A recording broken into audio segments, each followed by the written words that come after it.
With 4 hats, including National Security Advisor, the former Trump rival is defying predictions he'd be a weak player. Marco Rubio is doing big things under President Donald Trump, way more than nearly anyone expected. The Secretary of State was once thought of as one of the weakest players in the Trump orbit, a man who wouldn't last long in the cabinet because he faced many internal rivals and had major policy differences with Trump and the MAGA base. But Rubio has deftly earned the president's trust, enough so that Trump this week gave him another powerful job as interim national security advisor, replacing the ousted Mike Waltz. Some Trump advisors are interested in making the arrangement permanent. Rubio's esteem has risen in Trump's eyes since the former senator has abandoned many of his past policy views, loudly defended some of Trump's harshest policies and worked well with others who have the president's ear. He took this job knowing exactly what he was getting into, said Senator James Risch of Idaho, the Republican chair of the Senate Foreign Relations Committee. When you take a job like this, you are no longer a free agent like you are when you're a United States senator. When you take the job, you commit to make happen what your boss wants to happen, and he has real ability to do that.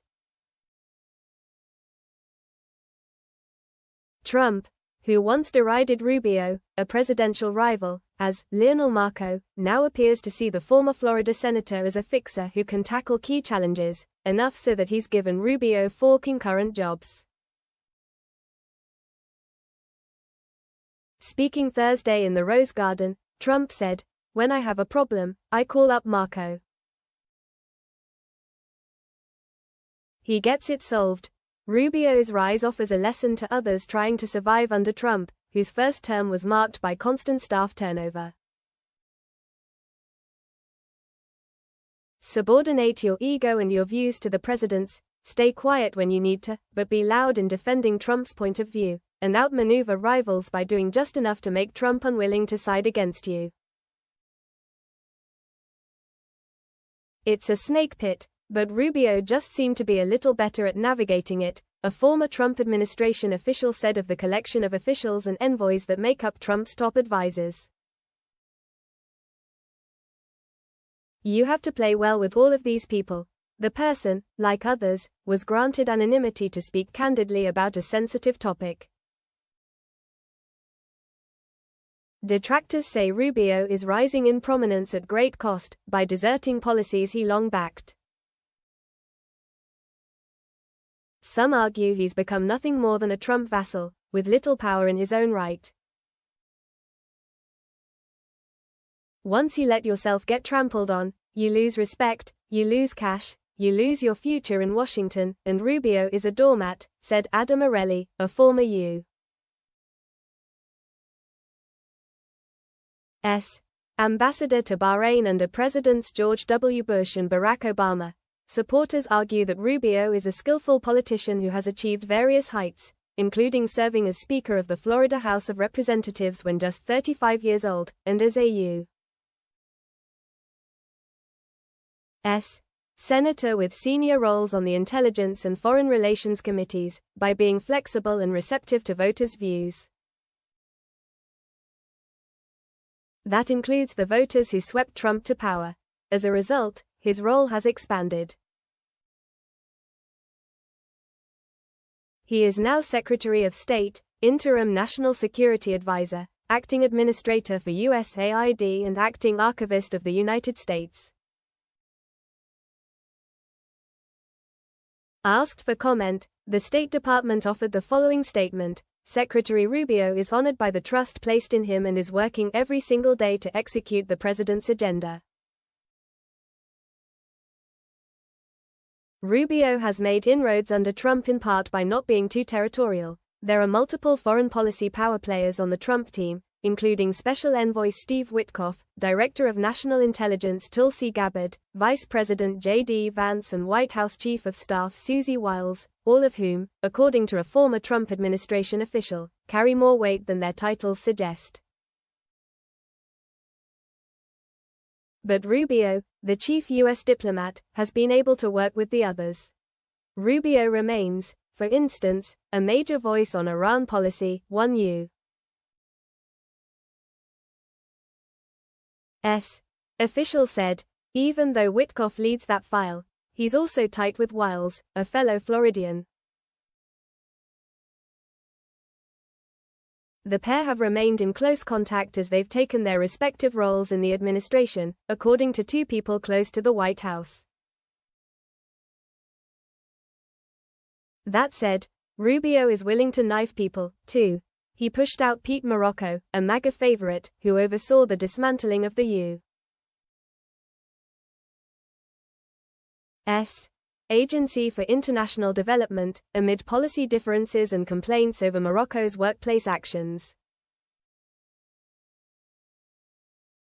Rubio also successfully pushed back against demands from Trump advisor Elon Musk for radical, speedy cuts to the State Department, even drawing some support from Trump despite the president's fondness for the billionaire. Musk's Department of Government Efficiency team had spawned havoc as it imposed rapid cuts to USAID. The damage to the agency was well underway before Rubio took over as acting administrator, but he chose not to stop it. But Rubio did not want to repeat that chaos at State, according to a Trump administration official close to Rubio.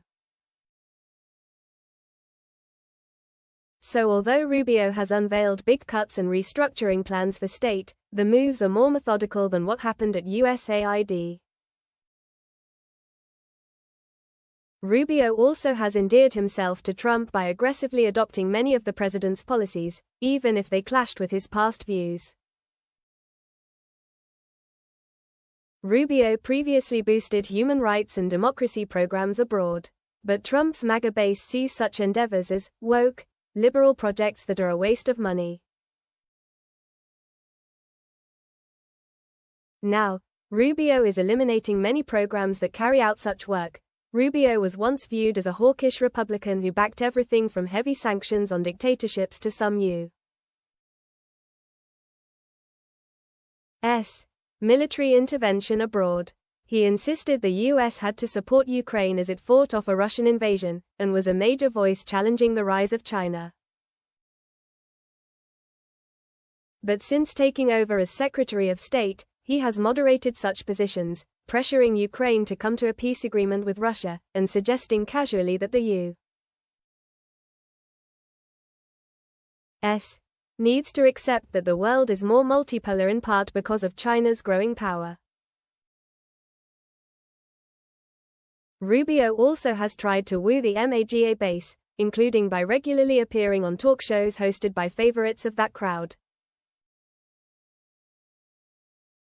He has fundamentally converted his own foreign policy views in order to serve, said Aaron David Miller, senior fellow at the Carnegie Endowment for International Peace, who worked for both Republican and Democratic secretaries of state. Rubio's backers in the Trump administration say his views were evolving before he joined the cabinet, especially as he has traveled the U.S. and listened to voters who want the government to focus more on domestic challenges.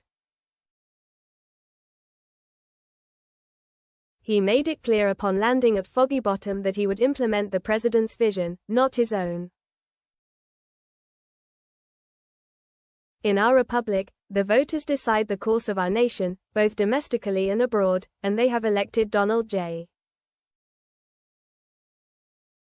Trump as our president when it comes to foreign policy on a very clear mission, Rubio said in his arrival speech. That mission is to ensure that our foreign policy is centered on one thing, and that is the advancement of our national interest.